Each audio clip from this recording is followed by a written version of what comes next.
Hi beautiful people, hi lovely people, how are you? I hope you're all fine. Welcome back to my channel. It's been long as usual, but yeah, I'm back with some new information. I just came back from Kenya.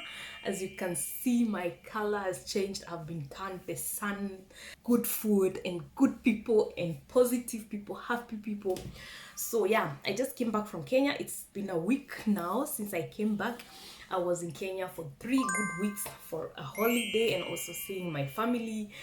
And I also did some charity works in a hospital and in a home for the aged. So guys, this is not why I came here, but I just wanted to let you know that I just came back from Kenya. And I have been getting a lot of messages, especially for those people who follow me on Facebook. They have been writing me, oh, what do we need when we are going to Kenya, or what do we need, it's so confusing sometimes. And even for me, when I was applying for all this kind of stuff, it was kind of, my god, it was such a headache for me.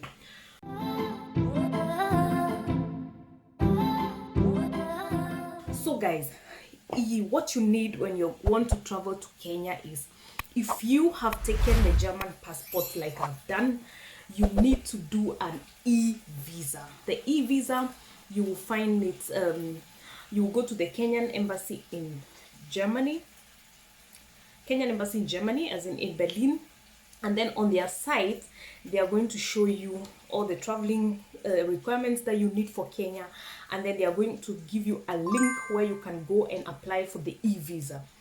For the e-visa, of course, you need your past pictures.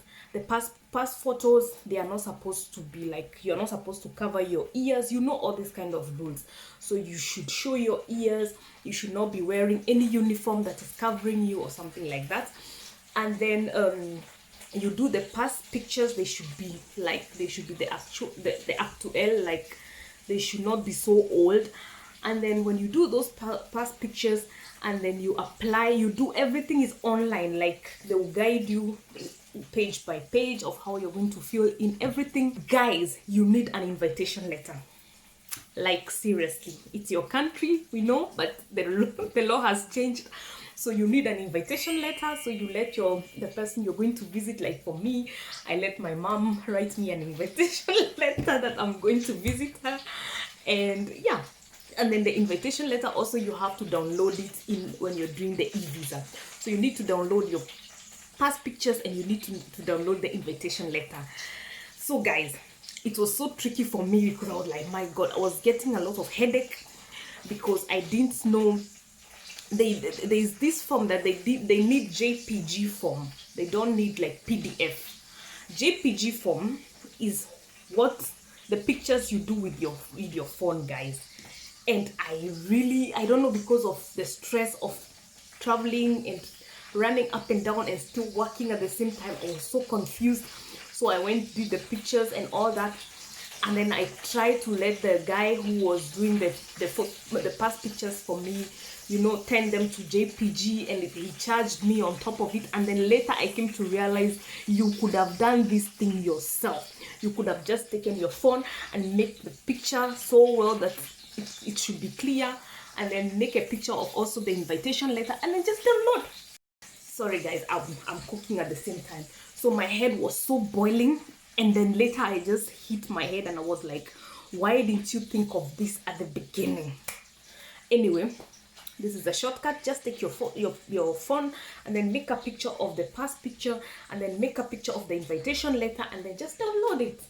Then you fill in the form, just the normal stuff like your names, your birth date, your passport number, and all this kind of place, the place that it was issued, and all this kind of stuff, and where you're going to visit in Kenya. Of course, it should be matched with the person who has invited you. So they will also ask for the details of the person who has invited you and their telephone number and all those kind of stuff.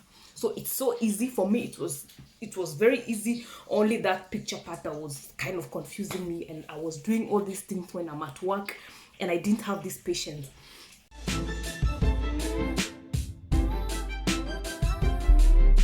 The kids, they don't need the e-visa, they don't need visa going to Kenya, only the grown-ups.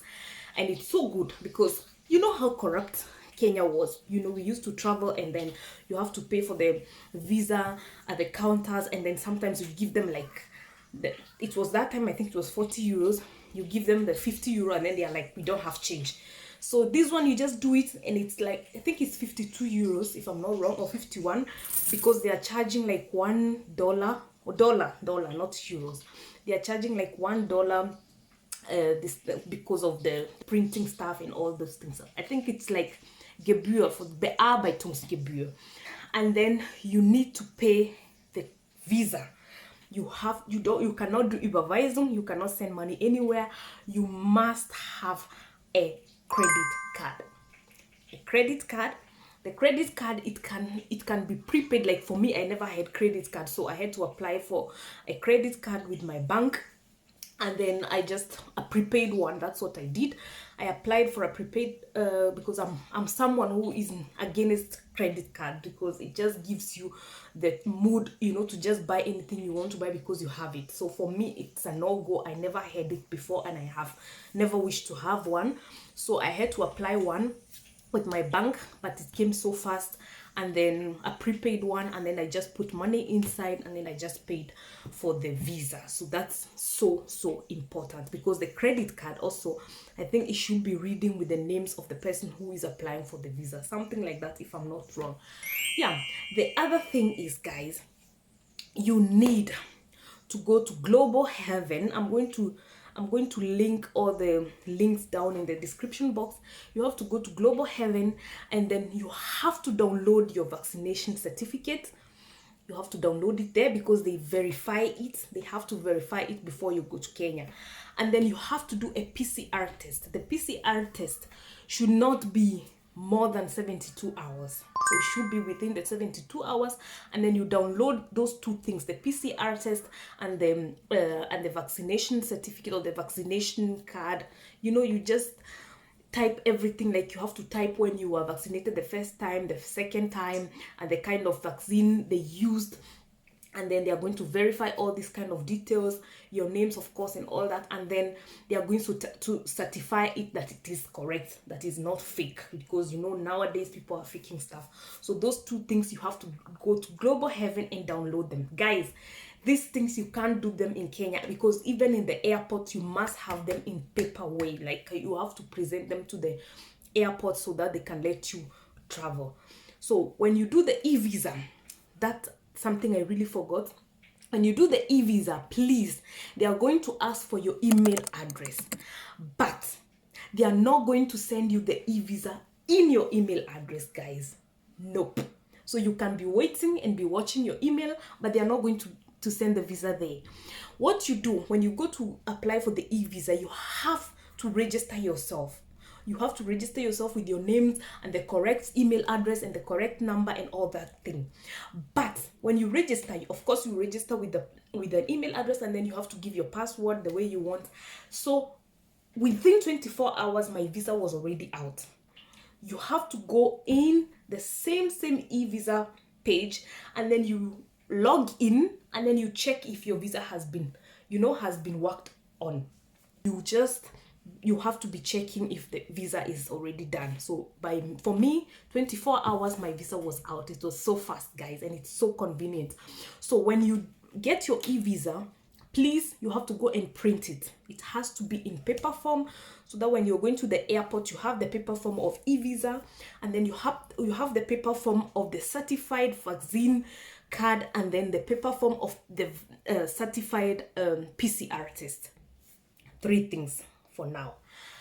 Then, guys, you have to apply for this locator form. It's like they must know where you are in Kenya in case of anything. Maybe in case of an outbreak that was in the plane, you have to be, they have to locate you and know where you are, for the quarantine and all this kind of stuff. So for this form, you have to go to the Kenyan health or the Kenyan government health site, and then you go and apply for this form. The tricky part about this form is you have to give in your flight, the flight number, your seat, where you're going to be seated in the flight. So for those people who don't book seats online, or those people who don't book seats when they are buying their tickets. It's so advisable to just book your seat in advance, and then you can apply for this form, and then you can print the form with your seat number, so you don't have to have hectic at the airport after you have checked in. They have given you your seat, and then you have now to go and apply for this thing online, and then you have to go and look for somewhere to print it. So it's so advisable, just book your seat. I think if for me, I paid like 27 euros. I booked my seat, and then I just applied for this form, and then I just printed it. So I had it also in paper form. These 4 things: Evisa, if you have a German passport, or you have any other passport apart from Kenya. Then the locator, or they call it like surveillance. I don't know what they call it, but the locator form for the Kenyan government, and then PCR test and the vaccine certificates. They have to be verified. So you have like 4 forms, and those things you get them, like you get a QR code, so it will be scanned at the airport when you get there. When you print them, everything will be in QR code, and then you just show at the airport. Even they will fine you because you have already applied, or you have already registered yourself with the Kenyan government. So yeah, then the flights, as in, it was not complicated at the airport because I had everything that I was needed to have. I gave all my papers, and everything was just okay here in Germany. So when we reached in Kenya, that is also a tricky part. When you reach in Kenya, it's like things change, and they check your temperature. Like here in Germany, they didn't even check my temperature. If I have symptoms, nothing. So when I reached in Kenya, they come and they check your temperatures, guys. If your temperatures are 37.5 and above, then you are not allowed to come out of the airport. You go, and they have to check you. Maybe they have to quarantine you. It's so serious, guys.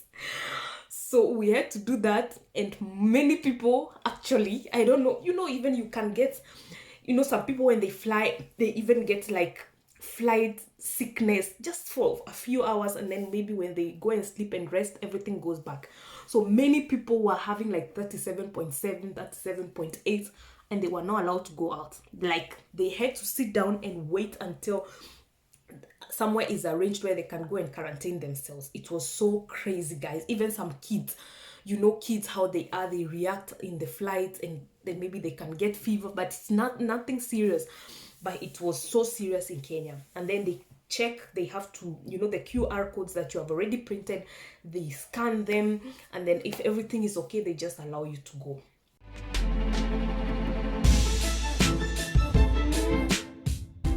So coming back from Kenya, you need a PCR test. Guys, don't just go and do a PCR test in any kind of hospital.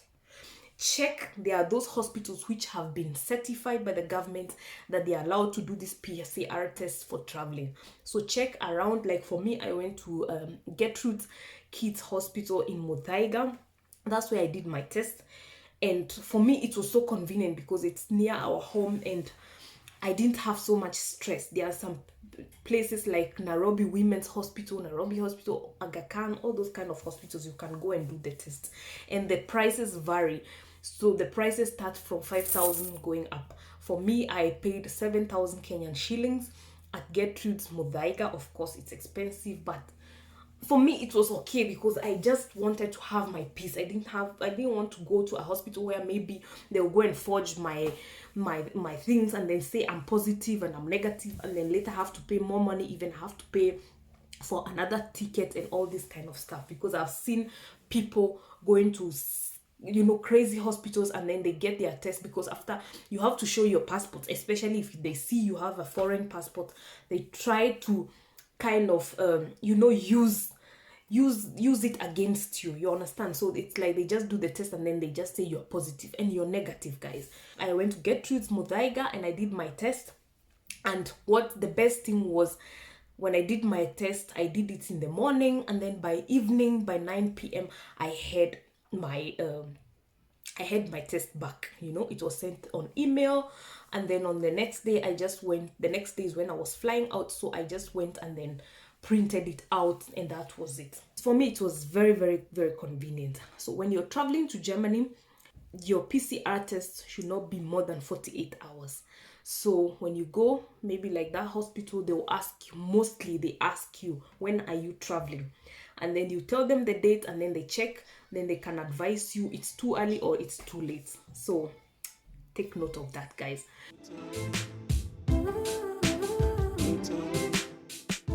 Yeah, so that was it. That is the information I wanted to share with you guys because of all those people who have been inboxing me, and I hope I just answered your questions accordingly. Please be checking and keep checking because the law is changing every day, as you all know. Keep checking, maybe if you want to travel in summer, keep checking, maybe by then even the things have changed. So, and then in Kenya, it was not so it was not like here in Germany. You know, people are just there, corona is there, but it's not really like the way we are here making ourselves kaput with corona and all that. They are not doing tests and all this kind of stuff, so they just wear their masks. But the best thing I found in Kenya, and it was so good, they have put water everywhere with soap. People can wash their hands everywhere. You know, they are scanning, they are checking your body temperatures even in the supermarkets. They are really controlling a lot of stuff, and I think this is what has made Kenya really safe with corona. Yeah, so that's it, guys. And yeah, my baby is here, he's coming to disturb me. So you guys have a nice time and have a blessed time. And for those who are traveling soon, I wish you safe travels, and take care of yourselves, guys, and have fun with your families. Kenya is the best. Kenya is just I really enjoyed my time there. I was in Mombasa, I enjoyed my time there also. Yeah, and then as I mentioned, I was also in an Altenheim, or home for the aged, in Dogoto, and I went to bring some stuff there, and I had a lovely time with the old people there. We sang, we prayed, we shared the little we had, and it was just amazing, guys. So, and this is a place where you can just go and contribute whatever you have, because these people, they depend only on well wishers and the church. So anytime you go to Kenya, or you find someone doing this kind of charity works, just join hand, give your €5, give your €2. It will just make a very big difference, guys. So thank you so much, have a lovely time, and until next time. Mwah.